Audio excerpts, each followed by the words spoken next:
Morning, internets. Someone has to see details on our chicken setup. So here you go, my friend, start to finish. When we hatch out our own, they start out in the house, obviously in the incubator, and then we keep them in there for a day or two, and we bring them out here. We put them in these little cages that we build back here in the back of the chicken coop. They are roughly 2 foot deep, 2 foot tall, and about 8 foot long from end to end. We'll cut them in half when the chicks are little, depending on how many we get. Nests are empty right now, so there is no feeders or nothing in them, but she just has like little pan quart size things to flip upside down. The water comes out, and another one for the grain. There's a heat lamp in each one. The back is insulated with, like, I can't remember now what I put in there, like a 1-inch insulation board. The ceiling in the whole building is insulated. Just the lighter insulation just to kind of help keep the heat and the cold. It helps us control the temperature in here a little bit with having that insulation in the ceiling. Once the baby chicks are a couple months old, they go outside in the chicken tractor, and I'll go show you that now. Since I'm going up there anyway, I'm gonna take feed up with me.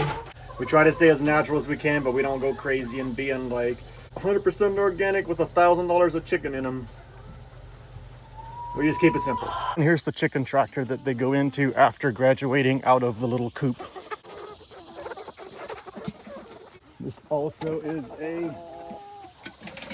These things are out of feed. These will be moved to the laying hens coop in the next couple weeks because they're getting too big. They fly out of here all the time. So pretty basic. My nephew built most of it. It's out of like 1x2 screwed together with screen sandwiched in between it. It's 10 foot by 13 foot or something like that. Back half is under tarp because they spend the night out here. That gives them a little bit of shelter in rain, a little bit of shade during the day, even though we're right here by the edge of the woods where they do get natural shade.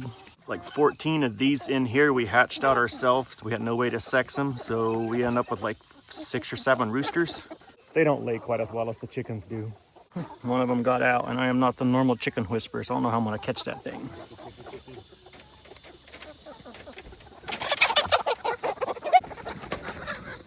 I guess like a chicken catching ninja, dude. Took some handles off of an old cart and put on the front of this thing so you can lift it up to drag it. Put some old wheels on the back of it. They're only like 2 inches off the ground, or you can take them completely off. And after they outgrow that, get to the age where they're ready to start laying. So before they get old enough to start laying, they'll be coming out of the chicken tractor, back down here into this building. She wants another chicken door put in the back, and then close this center door right here so that they're across the screen from each other to get used to at least seeing each other, being around each other, because we at least struggle merging different ages and generations of chickens together into one. Your bigger, older ones will always end up picking on the younger ones. Once they are down here, their water supply is in this bucket right here. Let me show you their feed. See those white PVC pipes? Scoop the feed in the top and it comes out the bottom here. It lets them eat out of there without them scratching and throwing it all over the place like they do out of feeders if you have a way where they can actually get inside the feeder. Because chickens naturally will scratch and dig even if it's a 5-gallon bucket of just raw chicken feed. Our scoop is just a plastic jug cut in half, makes it soft where you can squeeze it in to do this. Otherwise known as an Amish style scoop. I believe you had specifically asked about our roost setup. So this building that we are in, this is the chicken coop that we had when I was a kid at home. It used to be a corn crib. When I was about 3 or 4 years old, my dad converted it into a chicken coop. And then we got it off of the home farm several years ago now and redid it again because everything had rotted and started falling down. So we completely stripped it down and reconstructed it. We moved this center wall back. This front closet was not on there. Added this wall in to give us like a 4 or 5 foot closet space up here for their feeds. We have several different kinds of feed barrels, a shelf with extra stuff on. No, our chickens don't do a ton of coffee. We use the coffee cans to carry the eggs in the house. Oh, a little note, if you have issues with rats getting in your chicken feed really bad, mix hot pepper in. The rats do not like it, but it doesn't phase the chickens. The chickens, I don't think they can tell. So the roost, you had asked about the roost. Ours is about 3.5 feet off the ground. I just made it out of 2x4s. It's like roughly 4 foot square. I nailed 1x4s across the top for him to sit on. I got a little extra fancy and I put it on hinges. So it hinges up and she can shorten the chain up. You can do that, gives you much better access to clean out the coop, gather your eggs, all that stuff that gets it up out of the way. The laying nest is right there in front of you under those flaps. Clearly we have a waiting line this morning. Right here's where the eggs roll out of. Some of them roll out, some of them don't roll out very well.